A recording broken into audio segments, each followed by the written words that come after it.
3 milliards de dollars, c'est le montant des ventes d'armes effectuées par Israël à plusieurs États arabes depuis la signature des accords d'Abraham en septembre 2020, soit en moins de 2 ans. Une information révélée par le ministre de la Défense Benny Gantz. Les autorités militaires n'ont pas fourni de détails sur les armes israéliennes vendues au pays en question. Benny Gantz a néanmoins précisé que dans ce même laps de temps, plus de 150 réunions de responsables de la défense de Tsahal avaient eu lieu avec leurs homologues des pays signataires. Autre sujet abordé, le nucléaire iranien. Benny Gantz a indiqué qu'Israël ne relâcherait pas la pression sur ce dossier. Nous essayons d'influencer les États-Unis sur la question nucléaire iranienne. J'ai personnellement rencontré le secrétaire à la Défense, le secrétaire d'État et le conseiller à la sécurité nationale, ainsi que tous les organes et dirigeants des premiers ministres actuels et précédents, à travers tous les organes de sécurité. Nous avons de l'influence et nous avons une oreille bienveillante aux États-Unis. Selon l'establishment de la défense, Jérusalem tente de persuader Washington de parvenir à un accord plus long pour empêcher Téhéran d'obtenir l'arme nucléaire. Nous devons nous préparer à l'éventualité que s'il n'y a pas d'accord ou s'il y a un mauvais accord, Israël aura un plan alternatif. Ces révélations interviennent quelques jours avant la visite très attendue du président américain dans la région. Selon des sources israéliennes, la visite de Joe Biden vise à encourager la coopération régionale et la vente de systèmes de défense aux pays de la région, notamment à l'Arabie Saoudite. Et notre expert défense nous a rejoint sur ce plateau. Bonjour Mathias Invar. Mathias, 3 milliards, alors c'est peut-être pas autant que ça une surprise, mais en tout cas Benny Gantz n'a pas été si bavard que ça non plus.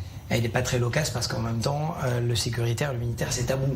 On se souvient, et je me souviens lorsque j'avais été avec Benny Gantz au Maroc, lorsqu'il y avait eu ce fameux accord sécuritaire historique entre Israël et un pays arabe, immédiatement quand on posait la question à des journalistes sur place ou à des experts, mais alors ça veut dire quoi? Ça se traduit en chiffres. Et tout de suite on me disait attendez, il est encore un peu trop tôt.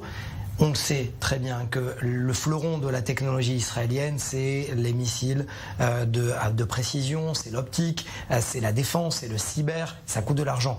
Donc on peut se dire effectivement que des accords ont déjà été passés avec la vente de drones, notamment des drones de reconnaissance et de combat depuis Israël vers le Maroc, donc ça c'est une certitude.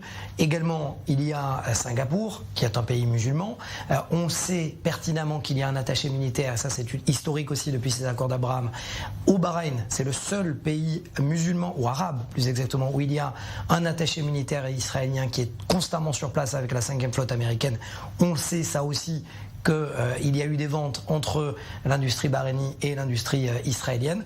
On sait aussi que les Émiratis, certes, n'ont pas opté pour le dôme de fer israélien, ce qui aurait été quand même une embellie pour l'industrie israélienne, et qui ont choisi les Coréens, mais ont acheté d'autres technologies. Donc, véritablement, il est certain que ces accords d'Abraham constituent un levier aussi pour les ventes d'armes et ça va aller de plus en plus crescendo. Juste une petite histoire pour terminer.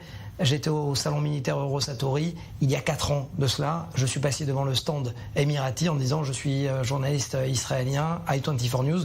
Tout de suite, on me disait ça risque d'être compliqué.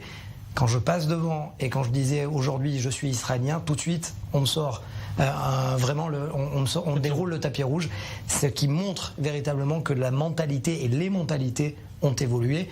Ce n'est pas à 100%, mais au moins ça a évolué. Ouais, d'accord, d'Abraham sont passés par là. Merci beaucoup, Mathias Invar.